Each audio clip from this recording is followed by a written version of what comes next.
Pasca serangannya menyebabkan penutupan Bandara Aba di Arab Saudi, Wakil Menteri Luar Negeri RI Armanata Kristiawan Nasir mengatakan pihaknya telah mengirim tim untuk memastikan keselamatan dan keberadaan jemaah asal Indonesia di Arab Saudi.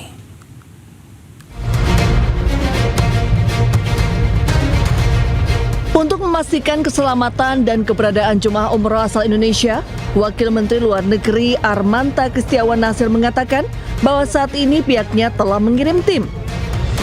Hal ini diungkapkan oleh Nasir usai menggelar pertemuan dengan Komisi 1 DPR RI di Gedung Parlemen Senayan, Jakarta pada Kamis siang. Nasir mengatakan bahwa bandara yang saat ini ditutup jauh dari wilayah Jeddah atau berjarak 600 km dari kota Jeddah.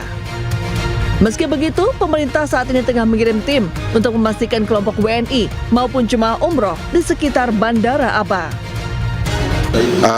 Jadi WNI yang sedang umroh itu, bandara yang ditutup itu sebenarnya bukan bandara di Jeddah. Jadi itu bandara sekitar 600 km dari Jeddah.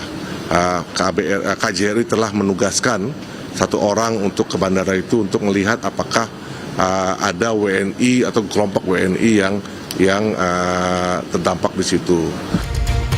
Ia juga memastikan meskipun eskalasi konflik di Timur Tengah kembali memanas, hingga saat ini pihak Kementerian Luar Negeri belum menerima laporan jemaah Indonesia yang terdampak. Dilaporkan sebelumnya, Bandara Aba di Arab Saudi meledak akibat terkena serangan yang diklaim oleh kelompok Houthi pada Senin lalu. Dari Jakarta, Dia Triawan, Oki Mahendra, iNews melaporkan. Pasukan Zionis Israel semakin memperluas kekuasaan di Gaza, Palestina. Kondisi ini makin menyulitkan dan mengancam warga Gaza yang tersisa.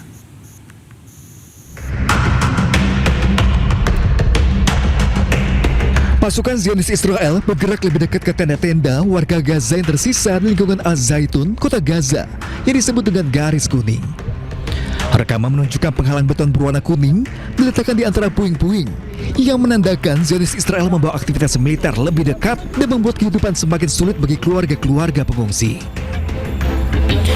Bahkan beton garis kuning tersebut hanya berjarak 50 meter dari tenda-tenda pengungsi, sehingga warga Gaza tidak punya tempat lain untuk pergi.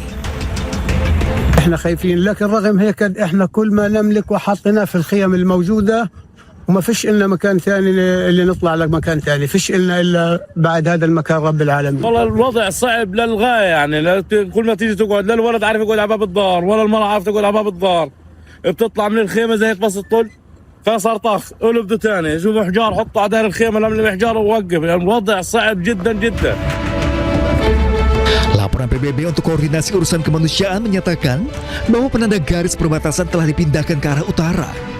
Laporan tersebut juga menyebutkan pergerakan tank Israel setiap hari, pembangunan tanggul pasir, dan seringnya terjadi penembakan di daerah tersebut. Laporan tersebut menyebutkan bahwa banyak keluarga kini menghabiskan sebagian besar waktu di dalam tenda karena takut akan tembakan Zionis Israel.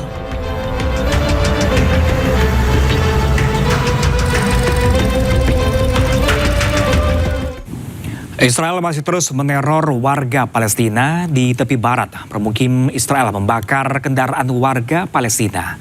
Sementara di Khan Younis, Gaza Selatan, serangan udara Israel menghantam kendaraan warga yang tengah melaju menewaskan seorang warga.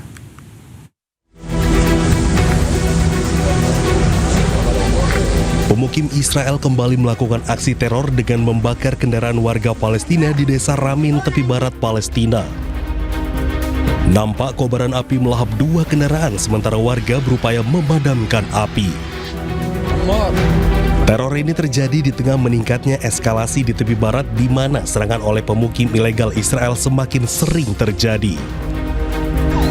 Di lokasi berbeda, tepatnya di Khan Younis, Gaza Selatan, serangan udara Israel menghantam kendaraan warga. Sebuah rudal menghantam mobil milik warga yang tengah melaju, menyebabkan kendaraan tersebut hangus terbakar. Warga di sekitar lokasi langsung berupaya memadamkan api. Menurut media Palestina, dalam serangan ini 1 orang tewas, sementara 5 orang lainnya terluka. Sementara itu pemirsa, Menteri Pertahanan Israel Katz melihat langsung kondisi terkini di Gaza. Katz mengaku puas melihat kota Gaza hancur. כשאתה רואה ככה את עזה הרוסה, מה אתה מרגיש? מה אני מרגיש? כן.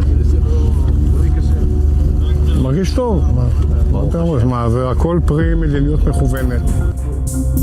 Pernyataan ini disampaikan oleh Menteri Pertahanan Israel Katz saat melihat kehancuran di kota Gaza. Saat di lokasi, Katz berkeliling mengecek langsung rumah-rumah warga yang hancur di kota Gaza. Israel sendiri tekankan tidak akan mundur dari Gaza dan akan menguasai Gaza Utara. שלושה גרעיני נחל, שזה גם יישוב צבאי, באותם מקומות שהיו בצפון רצועת עזה, לשפר את האחיזה וההגנה על היישובים, זה גם כן דבר שהוא מתבקש בדרך נכונה, בעיתוי הנכון, תוך כדי טירוף. Serangan Israel ke Gaza sejak tahun 2023 membuat kerusakan total di sana. Hingga kini korban tewas di Gaza sudah menembus 73.000 orang. Meski Hamas telah menyerah, namun Israel terus menyerang Gaza. Tentara penjajah Israel menangkap 2 pejuang Palestina yang akan menghalau pasukan Israel di daerah Ramallah, tepi barat Palestina.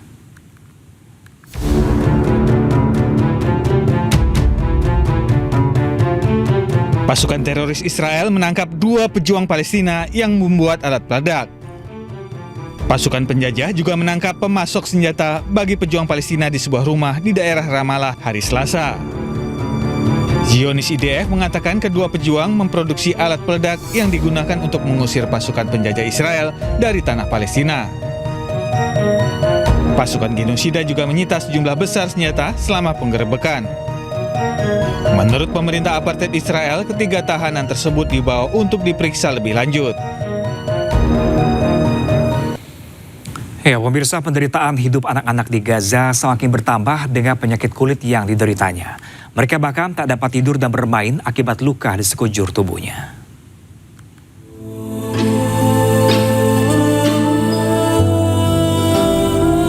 Duka dan luka anak-anak di Gaza tidak cukup untuk menyentuh hati dunia untuk membelanya. Di tengah kehidupan yang tak sedikit pun pantas disebut layak, anak-anak ini menderita penyakit kulit. Di antaranya Sundus, anak cantik yang menderita pemphigus, penyakit kulit yang menyebabkan lepuh di sekujur tubuhnya. Di malam hari, Sundus tidak dapat tidur karena merasa gatal dan menangis. Ia bahkan tak dapat bermain dengan teman sebayanya karena tak tahan merasakan lukanya terkena pakaian. Selain Sundus, Iman, anak berusia 2 tahun juga menderita cacar air. Iman tertular penyakit ini untuk ketiga kalinya, sementara kedua saudaranya juga tertular penyakit kulit lainnya akibat kondisi di tenda pengungsian. Suhu tinggi, kekurangan gizi, dan kekebalan tubuh yang melemah membuat anak-anak ini cepat tertular. Mirisnya, di tengah penyakit ini pertolongan medis sulit didapatkan. Orang tua anak-anak ini hanya dapat mengolesi salep yang tidak membuat kondisi mereka lebih baik. Pada awal Juli, OCHA mengatakan hampir 9.300 kasus cacar air telah dilaporkan lebih dari 130 fasilitas kesehatan di Gaza.